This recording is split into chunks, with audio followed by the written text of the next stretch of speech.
It is an honor to be here today. I got to tell you, I get asked all the time. Tonette and I, we've got two boys, a junior and senior in high school at a public school in Wauwatosa. Talked to them this morning, and as they're waiting to school, and we get asked all the time with all that's going on, with all the craziness and that, how do you put up with it? And actually, someone on the way in here earlier today did what happens to me just about every day in Wisconsin.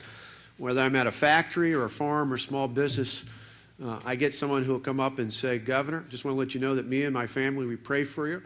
And I got to tell you, that means the world to us. So thank you for all of you who do that. We appreciate that. I'm obviously from just up the way in Wisconsin, but I've got some roots just south of the border. I grew up near the state line in Delavan, small town, about 7,000 folks. In fact, you get a kick out of this. Paul Ryan grew up in Janesville. That was a big city for us. I grew up in Delavan, about 15 miles down the road, and the other side of us grew up Reince Priebus and Kenosha. So there must have been something in the water back at that time. But a funny story about Paul, he and I flipped hamburgers at McDonald's about the same time. But his manager told him what maybe mine thought and just didn't tell me. His manager told him he flipped hamburgers instead of working the front because he didn't have the interpersonal skills to work the front cash register.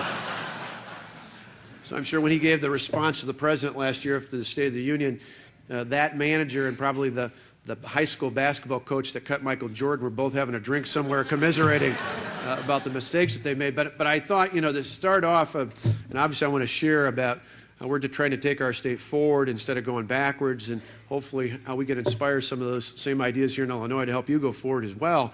But I thought, how do you bond, in the states where, we've got the Packers, you've got the Bears, what could bring us together? Well, it's the Vikings, right? And I always, I think back to last fall when I was stopped in a bar to watch a football game, and down at the end of the bar, the bar owner had on the Vikings playing, and this guy came in the door kind of surprised because he brought his dog in the bar. And the bartender said, animals aren't allowed. And he said, oh, come on. He said, my dog is such a Vikings fan. You got to let him watch the game. He said, okay, but stay way down at the other end of the bar away from all the patrons. So the Vikings go marching down the field. Suddenly they get in the red zone. They kick a field goal. The ball goes straight through. The dog goes wild. He's up and down on the bar stool, howling away, jumping around. Bartender comes down to the guy and he says, hey, I'm sorry. I had no idea your dog really was a Vikings fan. He gets that excited over a field goal. What does he do for a touchdown? The owner of the dog thought for a second. He said, I don't know. I've only had him for 2 years. It made me think about the other day. I was up near the St. Croix River in the northwest part of Wisconsin, and I saw a guy there who admitted he was a Vikings fan. And he said his great wish sometime in the future, was an older guy in his 90s, he said at some point he was hoping that he could get the pallbearers at his funeral to all be members of the Minnesota Vikings football team. He said he thought it would only be appropriate that they let him down one last time.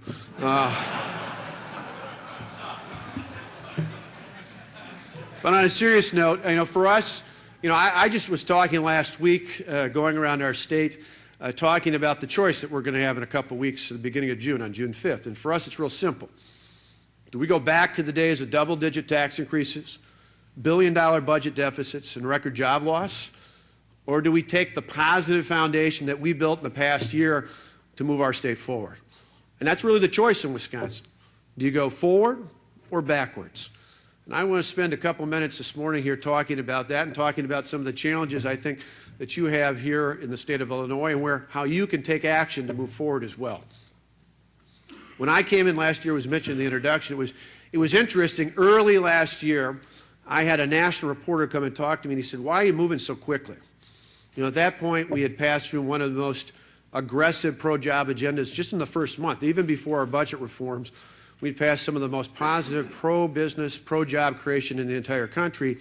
And this guy said, most governors haven't even figured out where all their stuff is moved into. Most new lawmakers can't find their way around the Capitol.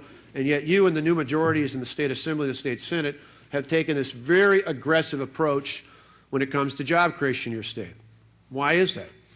I said, all of you in business can appreciate this. You see, when I ran for governor, I spent about 18 months in a job interview for what I considered to be an interview with the people of my state to be their CEO, the CEO of their state government.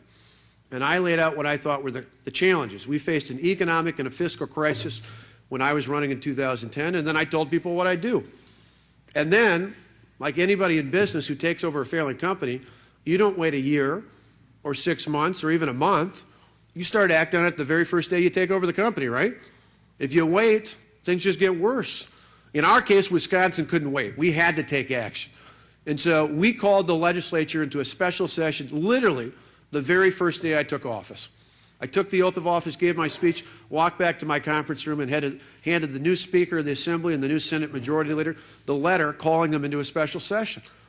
And we passed aggressive changes to help job creators in our state. We lowered the tax burden for job creators, for small businesses.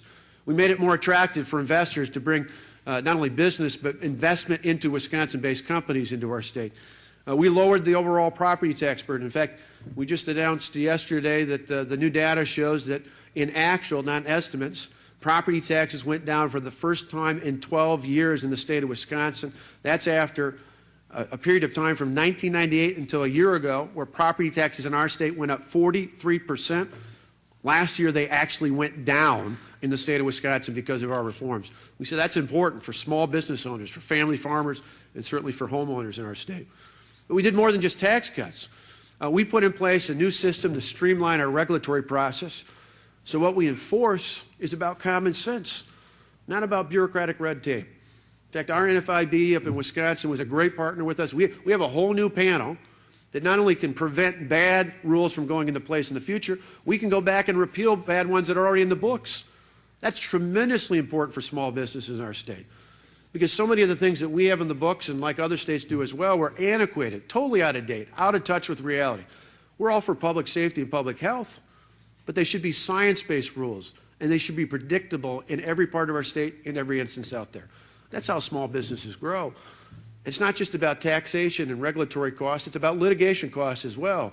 For our small businesses and our family farmers, we understood that one of the biggest costs they've had in the past, one of the biggest deterrents to job growth, was the manufacturers, agricultural-based companies, repealed the state, had a we have a 100% exemption on capital gains for Wisconsin-based investments. We have all sorts of things that are specifically tied into job growth and opportunity. Some on the other side will say, oh, you know, it's tax cuts for businesses. Well, no, it's tax cuts as incentives for job creation. People see taxes go down who are creating jobs. It's plain and simple. We had one other one we did, not just for Illinois, but for other states as well, saying if you haven't done business in our state in the last couple of years, you want to move your headquarters to Wisconsin, we give people 2 years free of corporate income taxes. Some of my detractors say, oh, that's giving a tax break to businesses. No, it's not. Those businesses don't pay any taxes in Wisconsin right now. It's like anybody who's got rental property, whether you rent it to kids at a college for apartments or you lease out space for businesses, renters do that all the time. Say, I'll give you the first month for free to get people in. We've done that as well to show just how dynamic our changes have been. So, but the key is we help people create jobs, not me or the government. Governor, thanks for coming today. We appreciate it. Ryan Whitehouse, McLean County Chamber of Commerce. You're facing a vigorous recall election. What do you do to plan to fight that off? And then on a more personal note, how are you and your family dealing with that? Well, on that latter point, it goes to what I mentioned before. I got to tell you, for every one of the people who I had a couple thousand protesters bust in front of my house. My kids were targeted by somebody on Facebook. My mother in her 70s and my 16-year-old were yelled at a grocery store last year. So you get all that. That's what you read about in the news, and it's all true. But I got to tell you, for every one of them, there's 9 or 10 people that come up to me at those factories and farms and small businesses and other venues out there who, even at union shops, private sector union shops, guys will come up to me and say, Governor, we're praying for you, we think about you, we support you and your family, hang in there. And I got to tell you, that part makes all the difference. Well, so our family's actually grown closer. My parents moved in with us last year, excuse me, and in many ways, it's one of those, when you're tested by fire, either if you're not made of metal, you melt, and if you are, you become forged in the right way possible, and that's exactly what we have. And so that's brought our family and our circle of friends closer. On the other part, I guess in terms of people who ask to help, it's simple, 3 M's, message, manpower, money. In our case, the most powerful thing we have going for us is the truth. If we repeat the truth over and over and over, I used to say, I repeat it so often I sound like a broken record. My teenage son said, "Dad, nobody knows what a record is anymore." So I sound like a repeating iPod or something like that now. But if you repeat it over and over and over again, I believe the truth will still triumph. And it's a good example. This week's a great example. Property taxes in our state went down for the first time in 12 years. Last week, our teachers union had a survey that they scrubbed off of the front page of their website, but we got a glimmer of part of it. Our teachers union in Wisconsin has done a survey for many of the last several years, for about the past decade or so. By their own members' account from their survey, schools were better this school year than they've been at any time in the past decade. Now, no wonder